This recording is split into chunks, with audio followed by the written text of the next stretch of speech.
हे माँ मेहर करे महमान, चिंतो विघ्न विनाशनी कमलासनी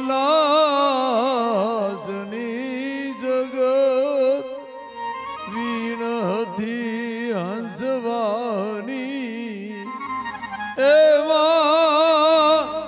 माता देहु सुमन आपदाम अपहरतारं दातारं सर्व संपदामं लोकाभिरामं श्रीरामं हरिभूयो भूयो नमाम्यहम्। वसुदेव सुतं देवा कंस चाणूरमर्दनं देवकी परमानंदं हे नाथ कृष्णं वंदे जगद्गुरु। वात्सल्यमयी करुणा की मूर्ति, विश्व का भरण पोषण करने वाली कामधेनु स्वरूपा गौ माता के चरणों में नमन कर स्थानीय ग्रामीण देवताओं को नमन करते हुए हिंगोल मैया के चरणों में कोटिशत प्रणाम कर व्यासपीठ पर विराजमान परम श्रद्धेय मधुर भाषी करनी और कथनी में एक स्वर रखने वाले सौम्य सभ्य सत्य वक्ता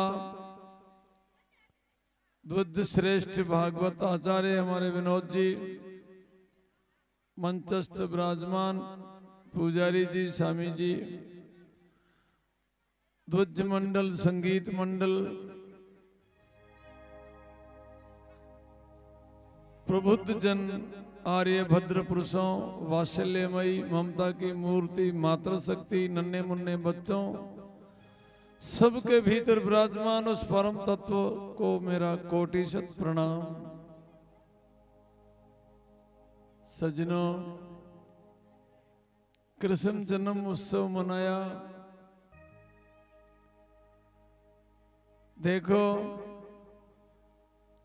जो श्रेष्ठ हुए हैं उनका जन्म में हमें कितना खुशी होती है, कब जन्मा होंगे, लेकिन आज भी हम उनका जन्म मनाते हैं क्योंकि उन्होंने जीवन में उपकार किया, धर्म की राह पर चलाया, अधर्मियों का नाश किया, गौओं का पालन किया, गरीबों की रक्षा की।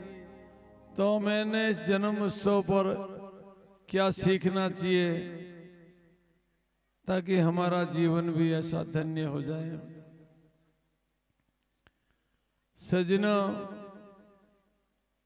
ऐसा दुनिया में कोई महापुरुष नहीं हुआ जिनके इतिहास में गाय की सेवा नहीं हुई हो। कृष्ण ने गाय की पूजा की, गाय की सेवा की, नंगे पांव गौ माता को चराया। पांडवों के इतिहास में गाय की महिमा बहुत अनूठी है।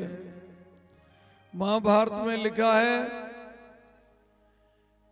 कि एक दिन अर्जुन द्रोण के पास गए, गुरुदेव मैं मेरी ताकत तो खूब लगा रहा हूं, हमारी भौतिक ताकत, शारीरिक ताकत से मैं अगर सफल हो जाता हूं तो मुझे कोई कमी नहीं रहेगी, लेकिन प्रभु मैं कैसे सफल हो सकता हूं, मुझे तरीका बताइए। कि अर्जुन, एक भौतिक ताकत होती है, एक आध्यात्मिक ताकत होती है। जिनके अगर भौतिक ताकत पे ही बल पे करेगा तो वो कभी न कभी हार को प्राप्त होगा। इसलिए तू विश्व का धनुर्धर बनना चाहता है तो आध्यात्मिक ताकत को तुम्हें केंद्र में रखना होगा। क्योंकि सजना, संसार में दो एक ताकत, शरीर में भी दो ताकत है, एक हेड है और दूसरा हार्ट है। अगर हेड फेल हो जाता है तो इंसान जिंदा रह जाता है, लेकिन हार्ट फेल हो जाता है तो मनुष्य मर जाता है। इसी प्रकार से हेड जो है वो भौतिक ताकत है और हार्ट है वो आध्यात्मिक ताकत है।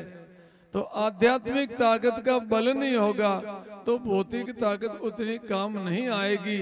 इसलिए हे अर्जुन, आध्यात्मिक ताकत का तुम्हारे पास अगर बल नहीं है तो तू भौतिक ताकत से पूर्ण रूप से विश्व का धनुर्धर और विजयी नहीं हो सकता।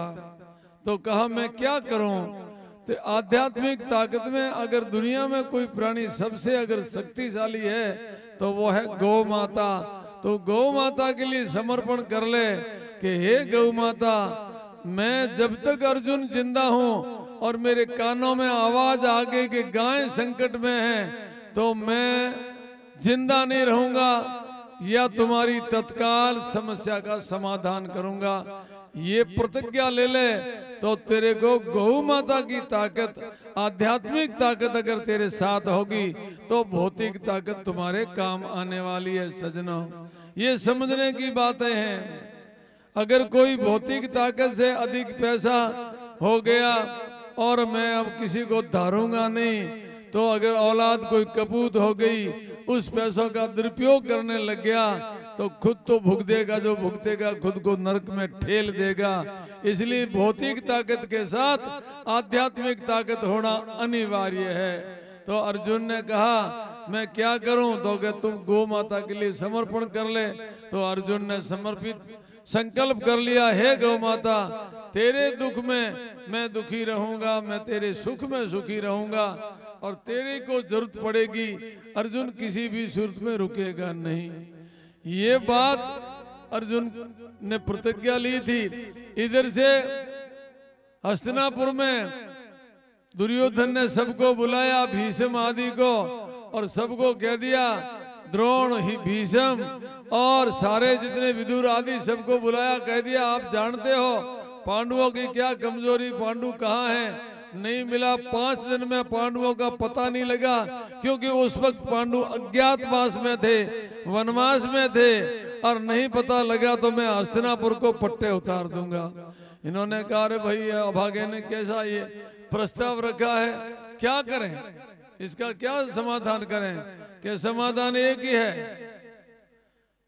ये पांडवों का तो द्रोण ने कहा मुझे पता है कि पांडु कहाँ हो सकते, तो बता नहीं, तेरे को ध्यान है तो बता भाई, पूरा नगर का नाश हो जाएगा। तो कहा पांडु जहां भी है वहां हरियाली है। ये सजनों बिल्कुल प्रत्यक्ष बात है। जहां गौ भक्ति है, जहां गाय के प्रति श्रद्धा है, जहां गाय का चिंतन है, तो वहां निश्चित ही हरियाली रहेगी। ये हरियाली आप आज भी अनुभव कर सकते हो। ये सांचौर तहसील में पानी पीने को नहीं था, बहुत हालत खराब थी।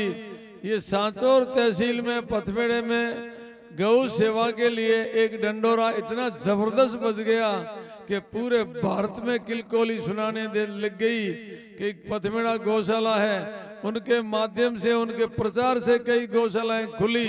इसलिए भगवान को गौ भक्तों के लिए कृपा करनी अनिवार्य है। कहाँ थी नर्मदा नदी, वहां से खड़खड़ाहट करती यहाँ आई और हर खेत हरा भरा लबालब हरियाली से भरा हुआ है। ये प्रत्यक्ष बात है, ये महाभारत का परिचय दे रहा है कि हाँ ये बात सटीक हो सकती है, सत्य हो सकती है।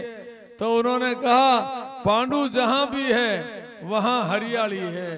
तो उस दुर्योधन को बुलाया कि बता तुम्हारे गुप्तचरों से पूछो कि वो पांडु ये हरियाली कहाँ है। तो कहा साहब और कोई हमेशा नहीं रहती थी, लेकिन आज वहाँ विराट नगर में हरियाली है, तो हो सकता है पांडु वहाँ है। तो अब पांडु मिलेंगे कैसे?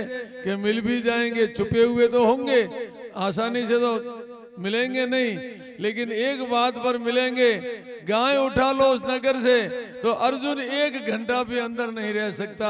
अर्जुन प्रतिज्ञाबद्ध है, गाय को उठाओगे तो अर्जुन किसी भी रूप में बाहर आ जाएगा।